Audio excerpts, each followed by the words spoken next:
horseed fiis dekada waa mid ka mid ah kulamada ugu xiisaha badan ee laga ciyaaro horyaalka Soomaaliya Premier League kulankaani ayaa ka dhici doona maanta garoonka Engineer Yariso Stadium saacadu markay tahay 9:00 dekada iyo horseed ayaa sanadkii hore kulmay 2 jeer iyadoo naadiga horseed ay guuleysatay hal kulan oo qura halka kulankii ugu dambeeyay labadaani kooxood ay galeen barbaro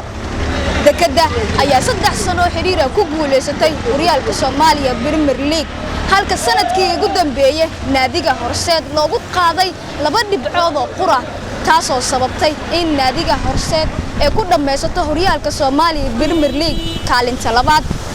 haddaba markaan waxaan mikrofoonka la dhax qaadi doonaa qaar ka mid ah bulshooyinka Soomaaliyeed kuwaas oo xiiseeya daawashada kubadda cagta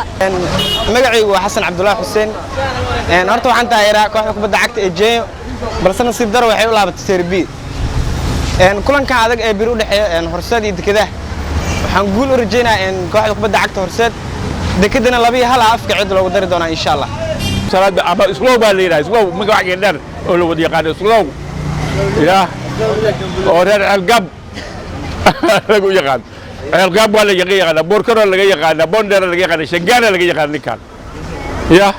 البشنت تجد ودين شدي هنيك برونية يا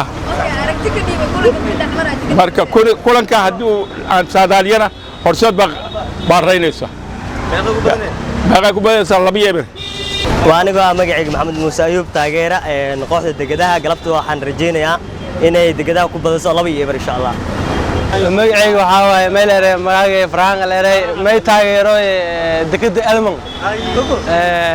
am supported magari dekada taageero insha Allah waxaan rajeyna dekadina bas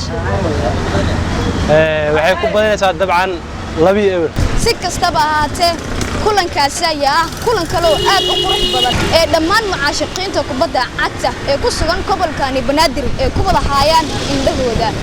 dekada ayaa rajeynaysa in sanadkii afraad oo xiriir ah ay ku guuleysato horyaalka Soomaaliya halka horseed ay rabto inay markaani la xifaaldanto naadiga dekada FC Sagal Daahir Qaasim Goal TV